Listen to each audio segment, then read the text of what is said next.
The mirrors of Hollywood had stopped reflecting anything real. Robert De Niro had stared into them for decades. Polished surfaces that gave back only costumes, scripts, the hollowed-out shells of men he'd pretended to be. But here, in the dim hallway of James Monroe High, the glass was different. The janitor's closet door had a smudged, full-length mirror, warped at the edges like a funhouse distortion. He caught his reflection as he reached for the mop bucket, a gaunt silhouette in a Navy uniform, the name Joe stitched crookedly over his heart.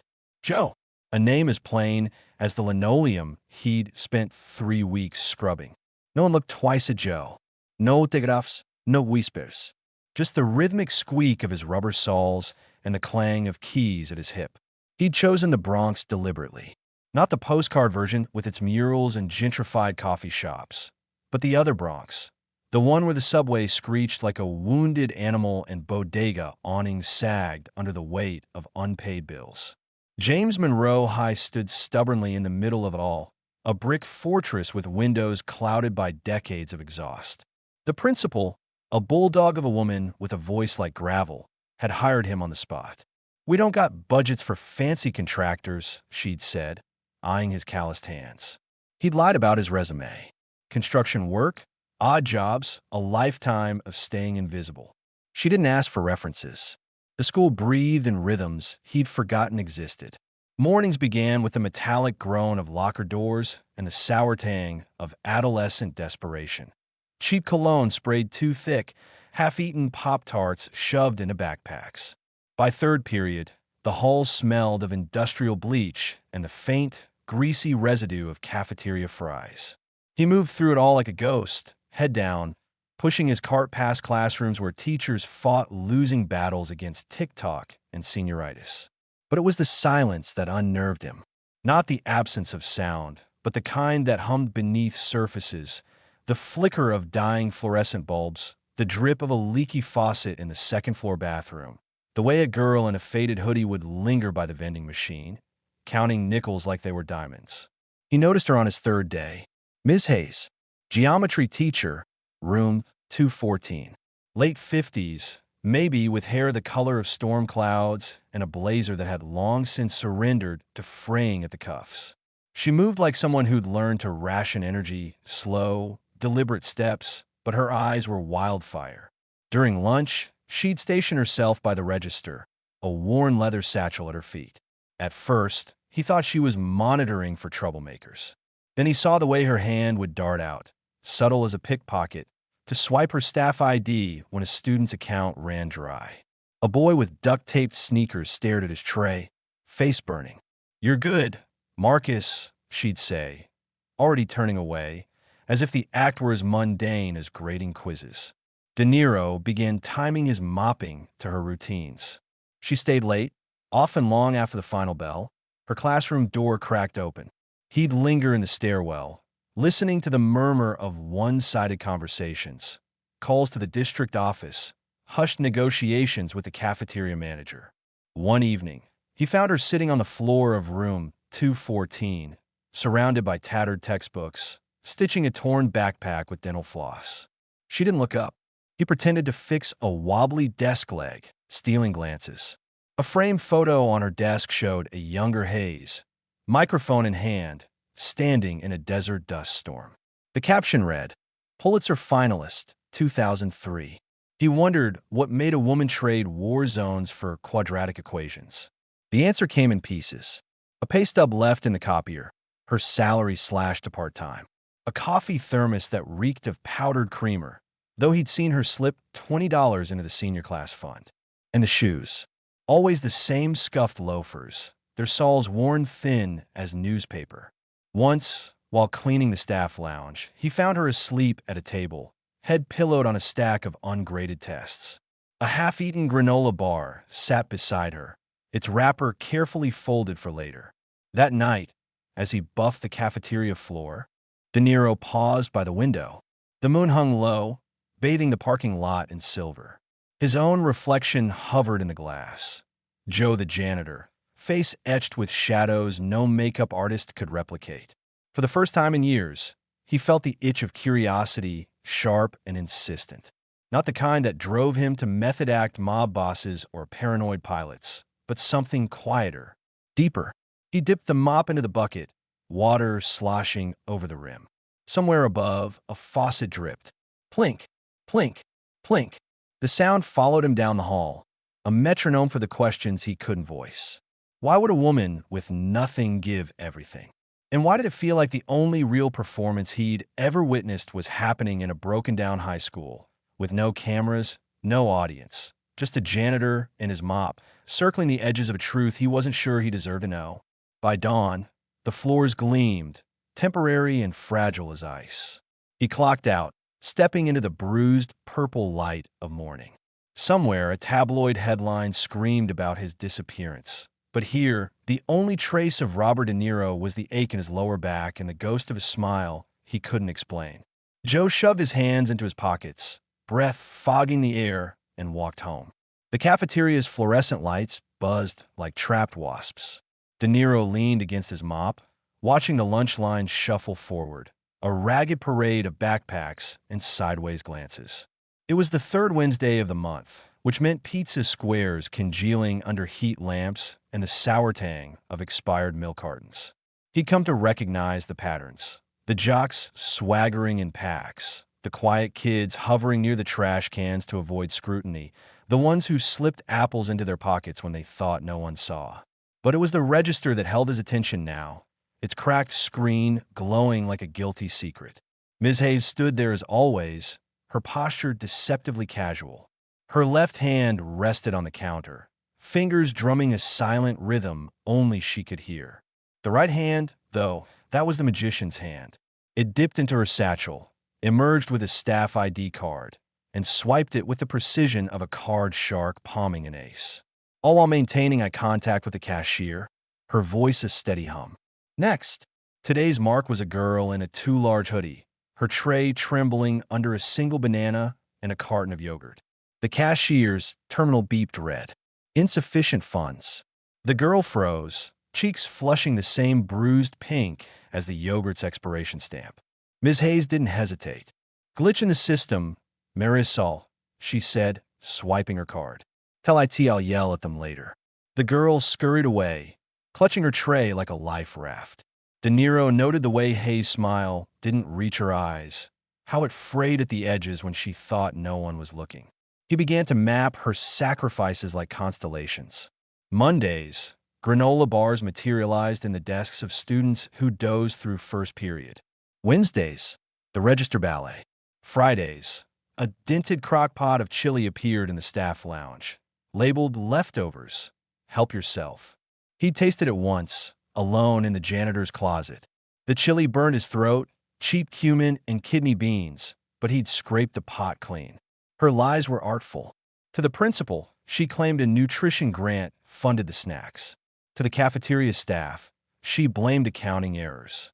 To the students, she was a silent saint. No sermons, no self-congratulation.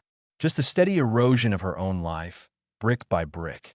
De Niro found evidence in the trash. A receipt for bulk rice cakes, the price circled angrily. A shredded credit card statement with $12.43 left on its limit. A voicemail from a collection agency, crumpled into a ball beside her classroom's broken pencil sharpener. One night, he broke protocol. The school slept, its halls bathed in the sodium glow of streetlights. De Niro's keys jingled as he entered room 214, telling himself he was checking for leaks. Her desk drawer slid open with a groan.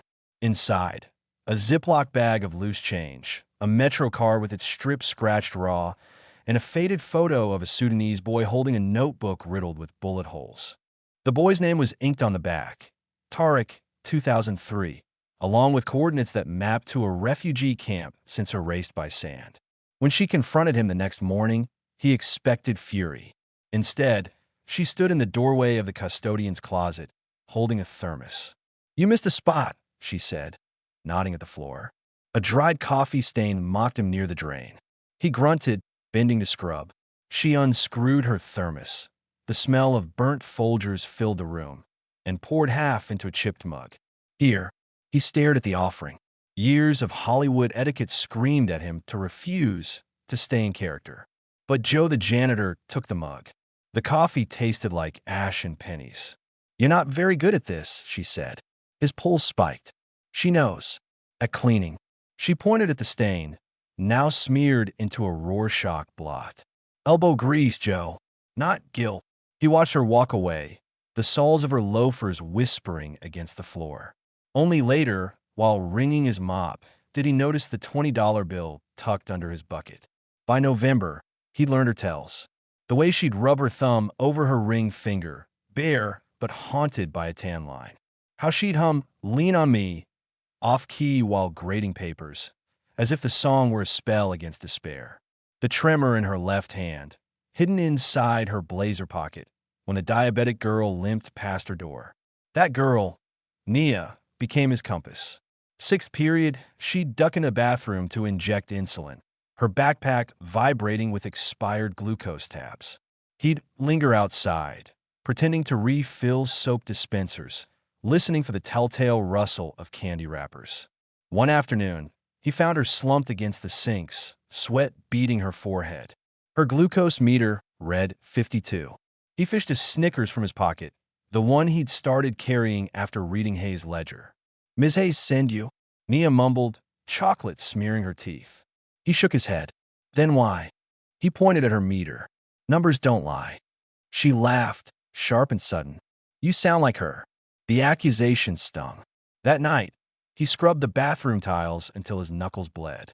When the first frost came, so did the boots. A pair of second-hand Timberlands appeared in Hayes' classroom, stuffed with wool socks and a note for the walks home. De Niro had seen her cutting through the park at night, her thin soles skidding on icy pavement. She stared at the boots like they were a Trojan horse, then donated them to a freshman whose sneakers were held together with duct tape and prayer. De Niro started leaving cash in her desk. Small bills slipped between pages of her geometry textbook. She retaliated by stocking the janitor's closet with Advil and thermal socks. Their war of kindness escalated. Protein bars in his locker, a new broom head on his cart. He found her shivering in the unheated auditorium one evening, tutoring a homeless teen by flashlight. The next day, a space heater appeared backstage, its cord snaking to an outlet only he knew the district hadn't disconnected. The day he discovered the pawn ticket, everything cracked open. It fell from her ledger while he was fixing her desk-stuck drawer, a yellow slip from Goldman's loans and jewelry, dated 2 days prior. Item: 1 gold necklace with emerald pendant. Amount: $475. He knew that necklace. Saw it in the desert photo around her younger self's neck, the emerald catching the sun like a green flame. The bell jangled as he entered. The pawnbroker eyed him like a roach in a soup kitchen. "Ain't negotiatin'," he said, picking at his teeth. De Niro laid the cash on the counter. "Keep the change." He left with the necklace in a paper bag, its weight absurd in his calloused hand. Back at the school, he polished the emerald with his shirt tail and slipped it into her desk alongside a note scrawled on a napkin. "Let them eat." The next morning, he watched her find it. Her hand shook as she clasped the necklace, a sound escaping her, something between a sob and a laugh. When she looked up, her gaze swept the empty hallway, lingering on the janitor's cart parked around the corner. De Niro pressed his back against the lockers, heart hammering. For the first time since becoming Joe, he felt seen. Winter gnawed at the school's bones. Drafts slithered through cracked window panes, and the boiler's cough grew louder each night. De Niro had taken to wearing 2 pairs of socks under his work boots, the cold a relentless co-conspirator with his aging joints. But it was the silence that bothered him most. The way Ms. Hayes' laughter, once a sporadic hum in the staff lounge, had vanished entirely. She moved through the halls now like a shadow, her satchel heavier, her eyes fixed on some invisible horizon. He found the article by accident. Her classroom door had been left ajar, a rare lapse in her military precision. Inside, the radiator hissed weakly, struggling against the frost creeping up the walls. De Niro told himself he was checking for leaks, but the lie dissolved when he spotted the manila folder peeking out from under her desk. Dust motes swirled as he opened it, revealing a yellowed New York Times clipping. Eleanor Hayes, from war zones to forgotten corners. The photo showed her 2 decades younger, hair cropped short, kneeling in a dust storm beside a skeletal boy. The caption read, Sudan, 2003. Hayes documents famine amid airstrikes. He read it twice, then a third time, his back pressed against the cold radiator. Hayes, 34, risks sniper fire to expose systemic aid theft, shortlisted for Pulitzer, collapses from dehydration during interview with warlord, later resigns from journalism, citing ethical rot. The article ended abruptly, as if the world had lost interest. De Niro stared at the boy in the photo. Tariq, the same name from her drawer. Dead at 12, the text implied, from a fever treatable with $3 antibiotics. A floorboard creaked. He shoved the folder back, but not before noticing the dates. She'd walked away from fame the same year. He'd won his second Oscar for playing a man who'd sold his soul. That night, he dreamed of sand. Endless dunes, swallowing footprints. A boy's voice chanting numbers. 38.75. 220. 0. He woke in his cramped apartment. The neon sign outside his window, flashing Joe's Diner in blood-red pulses. The name mocked him. By morning, the school's parking lot had iced over. De Niro salted the steps, his breath hanging in jagged clouds. Ms. Hayes arrived earlier than usual, her car wheezing like an asthmatic. He watched her lug the crock pot inside, steam escaping the lid in desperate gasps. The chili, he knew, was thinner now, more broth, less meat. At lunch, Nia lingered by her classroom door. The girl's cheeks had taken on a grayish hue, her braids fraying at the ends. De Niro pretended to fix a loose ceiling tile overhead as Hayes pressed a Tupperware into her hands. Leftovers, she said too brightly. Nia's fingers trembled. You ain't eaten either, are you? Hayes deflected with a joke about diets, but De Niro saw the truth in the way her blazer hung loose, the collar gaping like a starving mouth. He started tailing her after hours. She took the 6 train downtown, never sitting, her grip white-knuckled on the pole. He followed at a distance, hood pulled low, a ghost in a city of ghosts. The pawn shop was his first clue, Goldman's loans and jewelry, its neon cross flickering above a dented door. She emerged empty-handed, shoulders slumped. Next came a soup kitchen in Hell's Kitchen, where she traded her scarf for a box of day-old bagels. For my students, she told the volunteer, as if apologizing. The final stop gutted him. A payday loan office, its windows barred like a prison. She hesitated under the buzzing sign, then vanished inside. De Niro stood across the street, snow melting down his neck, and wondered how many times she'd done this. How many interest rates she'd drowned in to keep a kid fed. He returned to the school at midnight, the halls echoing with the ache of his own failures. His daughter's face flickered in his memory. 9 years old, diabetic, staring at a birthday cake she couldn't eat because he'd been too busy filming to learn carb counts. He'd hired a nutritionist instead, a Band-Aid on a bullet wound. In the janitor's closet, he ripped open the lining of his old coat. The emergency cash, $2,000, meant for a quick escape if paparazzi found Joe, crisp and untouched. He divided it into envelopes, each labeled with a student's initials from her ledger. JR, AP test fee. LC graphing calculator. SM insulin. For Nia, he added a new line, winter coat, size small. He slipped the envelopes into lockers before dawn, fingers numb but steady. The school awoke to whispered miracles, a sophomore crying over a calculator, a senior clutching a pharmacy receipt like a lottery ticket. Hayes' reaction was subtler. She paused at Nia's locker, tracing the envelope's edge with a chapped thumb, then scanned the hallway as if sensing a ghost. Their dance escalated. She sold her ancient typewriter to fund a field trip. He found a donor willing to cover the bus. She rationed her insulin pens to stretch her prescription. He left a cooler of spare vials in the nurse's office, labels carefully peeled off. Each act a confession, a plea for absolution written in duct tape and dollar store Band-Aids. The truce shattered in February. A blizzard stranded half the students overnight. De Niro handed out space blankets from the emergency kit, while Hayes turned the cafeteria into a barracks. At 3 a.m., He found her in the boiler room, a homeless teen, Ethan, the boy from the auditorium, shivering under her blazer. She was reciting The Great Gatsby by flashlight, her voice raw. So we beat on, boats against the current. De Niro fetched his own coat, the one he'd bought from a thrift store but never worn. Hayes stiffened when he draped it over Ethan. "You'll freeze," she said, not looking at him. "So will you." Their eyes met. A flash of recognition, sharp as shattered glass. She knew, not who but what, that someone had cracked her code. At dawn, the roads cleared. Parents scooped up their children, oblivious to the war waged in their absence. De Niro was mopping coffee spills when Hayes cornered him by the dumpsters. Snowflakes clung to her lashes like tiny diamonds. "Why?" He shrugged, channeling Joe. "Job's gotta get done." She stepped closer, her breath mingling with his. "Bullshit. You're no janitor." His pulse roared. For a heartbeat, he considered telling her everything. The Oscars, the emptiness, the daughter who'd stopped returning calls. Instead, he nodded at her left hand, where the emerald necklace lay hidden under her collar. "Neither are you." She flinched. When she spoke again, her voice was softer, frayed at the edges. "They're just kids. So were we." The words hung between them, a bridge built on shared regret. She walked away, but not before slipping a folded napkin into his palm.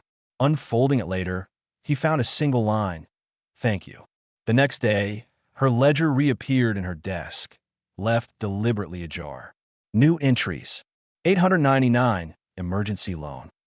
Add $475, anonymous. Subtract $0. Add one ally. De Niro stared at the numbers until they blurred. In the smudged closet mirror, Joe's reflection grinned, a man who'd forgotten how to mean it. Spring arrived like a thief, stealing the frost, but leaving behind the ache of mud-season grime. The school's hallways reeked of wet sneakers and the metallic tang of rain seeping through ceiling tiles. De Niro scrubbed graffiti off the boys' bathroom wall, a crudely drawn crown with the words "King of Nothing," his hands raw from bleach. The necklace's emerald weighed heavy in his mind, its phantom green glow a constant reminder of the line he'd crossed. Ms. Hayes wore it openly now, the pendant tucked under her collarbone like a buried secret. He found a first letter in her desk on a Tuesday. She'd stopped locking her classroom, a silent invitation. The envelope bore a Nigerian postmark, the paper crisp and foreign amid the school's yellowed memos. De Niro told himself he was searching for a leak under her sink, but the lie dissolved as he read. "Dear Ms. Hayes, I've secured the grant. $10,000 for your lunch fund. Remember Sudan? You said hope is a verb. It still is. Tund." Beneath it lay others, postcard from Seoul, Mumbai, Nairobi, all addressed to the teacher who fed the world. Donations, tiny but relentless, from former subjects of her journalism days. A doctor who'd survived an Ebola ward. A nun running a Nairobi orphanage. Names he'd never heard, stitching their gratitude into a patchwork of second chances. That night, he dreamed of Tariq. The boy from the photo stood in the school cafeteria, holding a plate of ash. "You can't eat legacy," he whispered, crumbling it over to Nero's Oscar statuettes. He woke drenched, the neon Joe's Diner sign outside his window flickering like a distress signal. By morning, the boiler gave its last gasp. Students huddled in coats during lessons, their breath visible as they diagrammed sentences. Ms. Hayes taught slope-intercept equations in fingerless gloves, her chalk snapping mid-formula. De Niro smuggled in space heaters from a pawnshop downtown, their cords tangled like veins under desks. Nia's cough began in March, a dry, hacking sound that echoed in the stairwells. Her glucose readings dipped lower, numbers flashing red like the cafeteria register. De Niro watched her fumble with insulin pens in the bathroom, her hands shaking too badly to dial the dose. He started pre-filling syringes, leaving them wrapped in napkins with cartoonish smiley faces. She never thanked him, but her trash can filled with fewer used test strips. The principal's memo came on a Friday, a corporate sponsor visiting Monday. Dress code enforced. Display student work. No exceptions. The staff lounge buzzed with cynicism. They'll stick a plaque on the wall and bail, muttered the history teacher. Miss Hayes stayed silent, chewing her lip raw. De Niro knew that look. He followed her to the Bronx Public Library that evening, her silhouette cutting through the fog. She huddled in a study Corel, drafting a proposal by the glow of her phone. Words leaped out from over her shoulder. Sustainable, scalable, systemic change. When she left for the restroom, he slid into her seat. The document's title burned his retinas. Education Without Hunger, a Blueprint.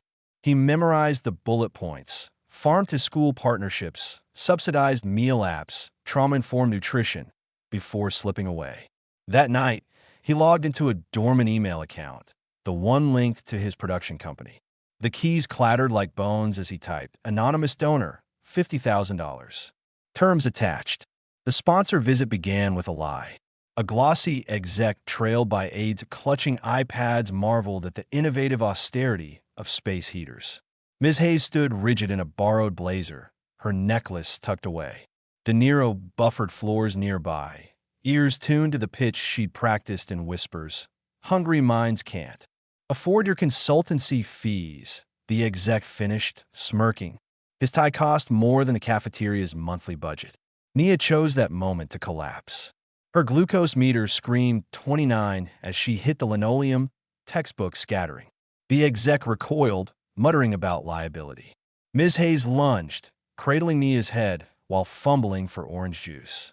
De Niro moved faster, injecting the emergency glucagon he'd started carrying.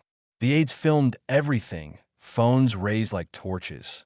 Chaos crystallized into a single moment. The exec's polished loafer stepping over Nia's outstretched hand to avoid scuff marks. Ms. Hayes looked up, her voice ablade. "Get out." The silence that followed hummed with tectonic shifts. De Niro acted up dusk. The exec's Tesla idled outside, its vanity plate, GR8NS, coated in slush. He accidentally sloshed his mop bucket across the hood, murky water seeping into vents. The car died with a gurgle, its owner shrieking about lawsuits. "Oups, De Niro muteurt, jouez grand stretching unfamiliar muscle." The real strike came digitally. At 3 a.m., the school's ancient printer wheezed to life, spitting 50 copies of Education Without Hunger. He slid them into faculty mailboxes, student backpacks, even the mayor's complaint portal. By dawn, the PDF had metastasized across social media, hashtagged by teens who'd never hugged a cause beyond TikTok trends. Ms. Hayes found him unclogging a toilet, the proposal taped above the urinals. "Subtle," she said, but her eyes glittered with something fiercer than gratitude. They didn't speak. They didn't need to. The donation hit on April 1st, a wire transfer from Zurich, exactly $1 million. The memo line, "For Tarek's table." The principal fainted. Reporters swarmed. Through it all, Ms. Hayes sat in room 214, grading quizzes, her necklace catching the light every time she reached for red ink. De Niro watched from the hallway, his mop bucket reflecting fractured images of the chaos. That night, he unearthed his will from a Beverly Hills vault. The pages reeked of cedar and neglect, legacy allocations to villas and vintage car collections. He lit a match, letting the flame kiss the corner before snuffing it. The rewrite began on a napkin, later notarized on a diner placemat. "Oh, to Tarek's table. Let them eat. Let them learn. Let them live." Joe. When a lawyer protested, De Niro unleashed a glare honed by decades of playing mob bosses. The man fled, clutching the placemat like a relic. At sunrise, he buffed the cafeteria floor one last time. Ms. Hayes found him there, her shadow merging with his in the dawn light. She placed 2 coffees on the stage, Folgers bitter and unapologetic. They drank in silence, the emerald between them pulsing like a shared heartbeat. Somewhere, a student laughed, the sound ricocheting off lockers like a promise. Summer arrived with a vengeance, asphalt bubbling under the Bronx sun. The school's AC had died years ago, leaving classrooms sweltering in silent rebellion. De Niro wiped sweat from his brow, the mop handle slick in his grip. The halls felt different now, brighter, louder, alive with the hum of something he couldn't name. Tarek's table posters plastered every bulletin board, their green logos, a stylized emerald encircling a loaf of bread, glaring at him like a dare. The money changed everything, and nothing. Ms. Hayes' office overflowed with FedEx boxes, partnership proposals from Iowa corn farmers, grant applications from Mumbai slum schools, a handwritten plea from a Navajo Nation principal. She'd swapped her frayed blazers for thrifted pantsuits, but the shadows under her eyes deepened, ink-stained and relentless. De Niro watched her through door cracks, marveling at how she wielded a stapler like a scalpel, grafting hope onto bureaucracy. Nia became the program's reluctant mascot. Her face, still too thin, but flushed with stable glucose levels, stared from fundraiser flyers. "I used to pass out in bathrooms," the caption read. "Now I teach them." She trailed Hayes during lunch, distributing allergy-friendly meal kits with the intensity of a wartime medic. The first truck arrived at dawn. De Niro stood guard as crates of organic sweet potatoes rolled into the cafeteria, their earthy scent clashing with decades of fryer grease. Farm to school, the labels boasted. Hayes' blueprint unfolding. He'd anonymously paid the distributor triple to bypass red tape. Miracle worker, huh?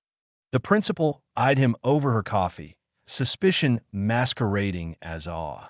He grunted, Joe's default response. By noon, the kitchen staff revolted. "We ain't Michelin chefs," shouted Rosa, waving a sweet potato like a club. De Niro volunteered to chop, his knife skills from casino slicing through tuber flesh with mobster precision. Kids gagged on roasted kale chips, but devoured honey-glazed roots. Progress, he supposed. The email started that night. From ton@tariktable.ng. Subject, "Thank you, Ghost." Attachments showed Nigerian schoolyards transformed. Rainwater harvesters, solar-powered kitchens, children holding plates of jollof rice under the slogan, "Let them eat." De Niro traced the pixelated faces, pausing on a boy with Tarek's eyes. He replied without thinking, "Not a ghost, just a janitor." Tun's response came in minutes. "Then sweep the world clean, my friend." The chain reaction terrified him. Donors materialized, Silicon Valley CEOs, retired generals, a K-pop star, all craving absolution through lunch funds. Hayes' inbox hemorrhaged requests. She slept at school now, her cot wedged between filing cabinets. De Niro smuggled in her medication, replacing empty pill bottles with fresh ones, label scrubbed. Her collapse was inevitable. He found her in the supply closet, slumped between reams of copy paper. Her pulse fluttered like a trapped moth. The paramedics called it exhaustion. He knew it was math. Too many meals funded, too few hours. At the hospital, he posed as her brother, barking at nurses in Joe's garbled accent until they upgraded her room. The will battle erupted while she slept. His daughters, estranged, elegant vultures in Prada, sued to overturn the napkin nonsense. TMZ camped outside the courthouse, hungry for spectacle. De Niro watched from a burner phone, the live stream glitching as his youngest spat. He's clearly senile. A paparazzo snapped him mid-mop, the headline, "Oscar winner's shocking fall from grace." Ms. Hayes discharged herself to testify.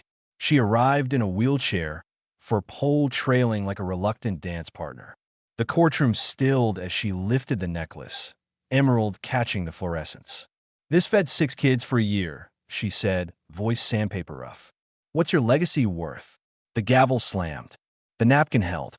That night, De Niro burned his old scripts in the schoolyard. The flames licked at Al Pacino's marginalia, Coppola's notes, the ashes swirling into constellations he couldn't name. Nia joined him, silent, tossing in glucose tabs like ceremonial offerings. "You gonna leave?" she asked, watching the last page curl to black. He shook his head. "What?" He pointed at the cafeteria, where Ethan, the homeless teen turned sous chef, was teaching freshmen to chiffonade basil. The answer hung between them, raw and true. September brought a new kind of fame. Tarek's Table launched in 50 states, then Lagos, then Lion. De Niro buffered floors during Zoom summits, Hayes' voice steady as she schooled UNESCO suits. Hunger isn't a budget line. It's a war. The mirror caught him off guard. He'd avoided the janitor's closet mirror since spring, but there it was, Joe's face, weathered and wiry, grinning back. Not a Nero's smirk, not Joe's scowl, but something new. A man who'd traded red carpets for stained linoleum, scripts for syringes. His daughter called as leaves turned. I googled Tarek. Was he better than me? He rasped, hanging up. The final blow came softly. Ms. Hayes retired on a Thursday. Her replacement, a grinning Nia in a lab coat. The kids threw a potluck, quinoa salads, beet smoothies, a clandestine tray of flamin' hot Cheetos. De Niro lingered at the door, watching Hayes fold her lesson plans into origami cranes. For the next generation, she said, placing one in his palm. He waited until midnight to cry. At dawn, he taped a new will amendment to her office door. A post-it this time. Keep the lights on. Then he mopped his usual route, the rhythm steady, the floors gleaming like the Pacific he'd once escaped to. Somewhere, a bell rang. Years pooled like rainwater in the cracks of the school's foundation. The once grim hallways now hummed with the buzz of hydroponic gardens, their neon-lit vines snaking around lockers. De Niro's mop had long been retired, replaced by a microfiber bot he'd nicknamed Marty. Yet he still patrolled the floors each dawn, a relic in a world he'd helped reshape. Miss Hayes' absence was a presence. Her face smiled from murals, feed the mind, nourish the soul, painted alongside Tarek's ghostly silhouette.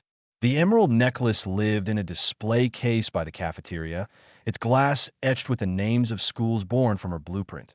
Lagos, Navajo Nation, Mumbai, Lyon. Nia, now a biology teacher with a medic steadiness, led tours past it, her voice firm. This wasn't charity. It was war. De Niro's war had turned quiet. He'd outlived the tabloids, the will disputes, the cult of celebrity. Joe was a myth now, a footnote in Tarek's table lore. Only the janitorial closet remained unchanged, its smudged mirror still hanging crookedly.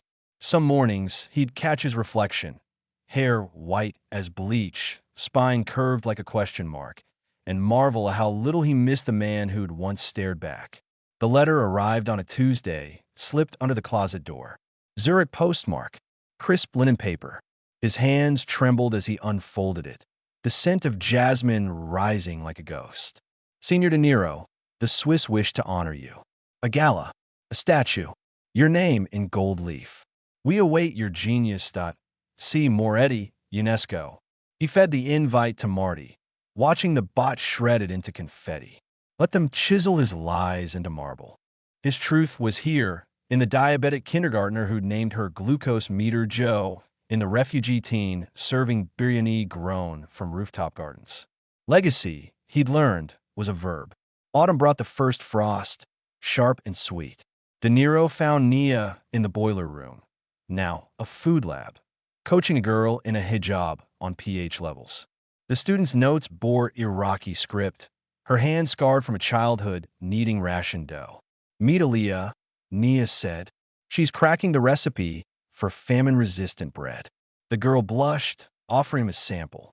It tasted of resilience, cardamom, and hope. That night, he dreamt of Ms. Hayes. She stood in a desert blooming with kale, Tarek at her side, both laughing as Oscar statuettes melted into irrigation pipes. You stayed, she said, not turning around. He woke to an alarm, the hydroponics system failing. Students clustered in the hall, clutching seed packets like talismans. De Niro shouldered past, hands remembering the valves and wires he'd rigged decades prior. The fix took minutes. The kids' applause lingered for hours. His final act was laughably small. A post-it on Nia's desk fixed the south gutter, and a shoebox taped beneath her chair. Inside, the Swiss invitation's confetti, a vial of hydroponic nutrients, and a key to the janitor's closet. He left at sunrise, the streets still cloaked in blue. The school's gates groaned behind him, their sound swallowed by the rumble of the first delivery truck, organic egg from a farm staffed by formerly homeless teens.